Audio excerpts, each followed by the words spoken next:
Hello everyone, it's Jonathan here, founder of Driving Academy, and we're the best truck driving school in the country and preferably the world. That being said, in today's video, we're going to be giving you 5 big CDL testing mistakes that you should avoid if you want to get closer to your road to freedom and actually walk away with your CDL license. So let's get right into it. Step number 1 thing that you have to avoid is scheduling the test too early. So a lot of people are always interested in, hey, how do I get my CDL license as soon as possible? And one of the ways that they're going to actually do this is, hey, I'm ready for my test, just schedule me, please. Now, when students actually do this, we kind of give them a guidance on saying, you're probably not ready, but at the end of the day, it is your choice. If you do want to get scheduled, we can start scheduling you. And then they think, yes, I'm just going to go and get scheduled and I am able to pass my test, because they don't really realize how difficult this road test actually is. That being said, other students are going to be like, well, it's 3 parts of the CDL road test, right? It's going to be inspection, it's going to be parking, and it's going to be driving on the road. Let's schedule my test early so I can bang out the first section and then I can come back for the other ones. And that just delays the entire process as well, especially if you're trying to get this thing as soon as possible. The one thing that you do have to understand is that a lot of testing sites out there actually have a backlog of tests, which means whether you're going to go to a DMV to get tested, or if you come to our school, you're able to go to our third-party testing site, which means we can actually test you out ourselves. And because of the volume of people getting their CDL license, there's actually going to be a delay in how long you have to wait for the actual test itself. And certain states have different requirements on how long you can wait. For instance, if you fail your test in New Jersey, you're going to have to wait a minimum of 2 weeks before you can actually go back for the test. So if speed is important to you, make sure you schedule it with enough time, so make sure that you're able and willing to pass this test the very first time. It's better to kind of go a little bit later than you expect, simply because it's going to give you more than enough time to study and put the pedal to the metal so you're able to go and pass this test no problem. Our students who listen to us and follow our process are the students who are going to have the most success out there. Unfortunately, we can't control what everybody does, but we're just here to kind of guide you through. And if you listen, you will be successful. And that's pretty much that. Second mistake to avoid is going to be driving an unfamiliar truck on the test. We hear this all the time. Students who sign up with certain schools and then they get comfortable and just on that truck by itself. And then all of a sudden, the school takes them to the test in a completely different truck that they've never seen before. This makes the test that much harder. We understand that you are going to be already nervous when you're taking the test. This is going to be a big day in your life that can potentially change the entirety of your life and get you one step closer on the road to freedom. So taking the test in a similar truck that you're used to training is going to make things a lot easier for you. That being said, here at Driving Academy, that's what we provide for you. We do 2 things to help you out here. 1, we train you on the same trucks you're going to be taking the test in.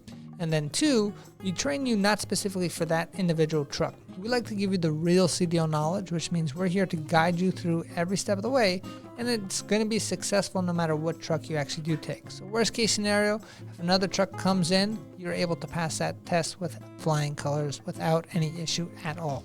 The third most embarrassing thing that you could do to fail your test that you want to avoid is going to be improper backing protocols. So what do I mean by that? So say you go for the road test, and again, 3 different parts: inspection, parking, and then road. Say you pass the inspection, now you're on the second part, which is parking. At this point, the examiners are going to give you very specific instructions. As an example, when you're pulling up straight to the front bumper stop, they're going to say, okay, pull up straight, stop when your front bumper, the frontmost part of your vehicle is in between these 2 cones right over here.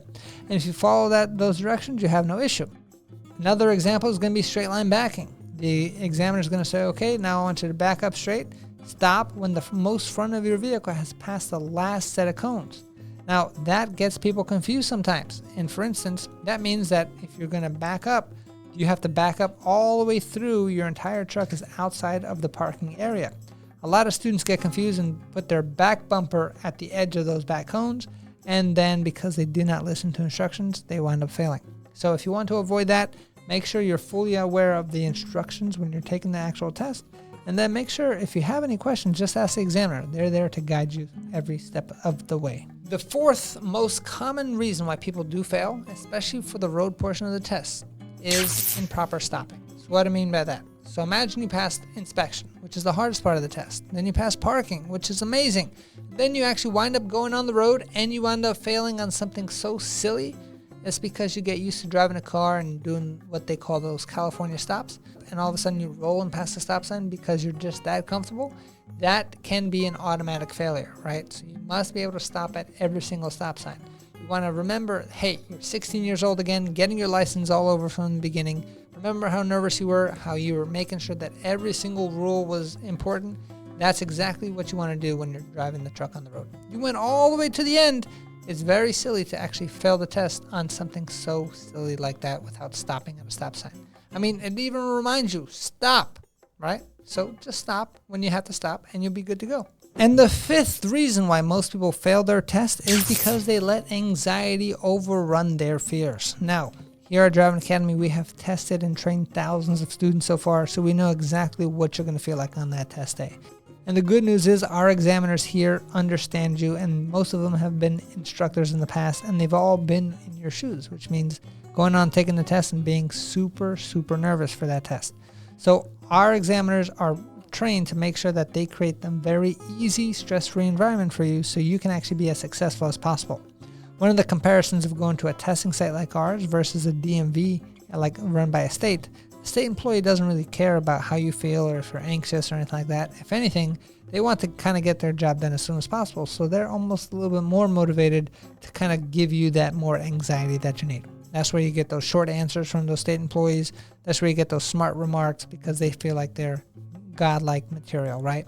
That being said, here at Driving Academy, we want to make sure that we try to make it as simple and as smooth as possible for you.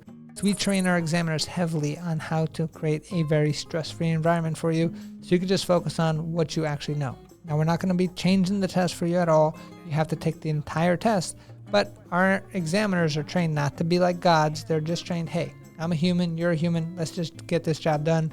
Take a few deep breaths and let's get this thing going. Because we all understand when we are anxious, when we're fearful, our brains don't always work the same way. And we want to give you the benefit of the doubt to make sure that you are nice and easy, ready to rock and roll. So if you enjoyed this content and you're going to be able to pass your test, put in the comments below, hey, I passed my test on the first try, or I'm going to pass my test on the first try. I did when I took my test, and I knew what I was doing, and I was still super nervous. I remember waking up that day and being like, no, I do not want to go for this test. My dad dragged me out of bed and said, today's your day, son. Get it going. So I got it going, and I'm here to tell you today is your day to get yourself one step closer on the road to freedom. If you don't have your CDL license yet, come to the best CDL truck driving school in the entire country here at Driving Academy. We have plans of opening up nationwide, so check out our website, cdldrivingacademy.com. Again, cdldrivingacademy.com. Thanks. Have a great day. Hey, thank you so much for watching this video. If you like it, make sure you hit that like button. Also, subscribe to our channel. It's really going to help us out. Click on that button. And if you want to continue yourself on your road to freedom, here's more videos to watch. There's endless amounts. Hopefully, we get to see each other one day very soon. Thanks.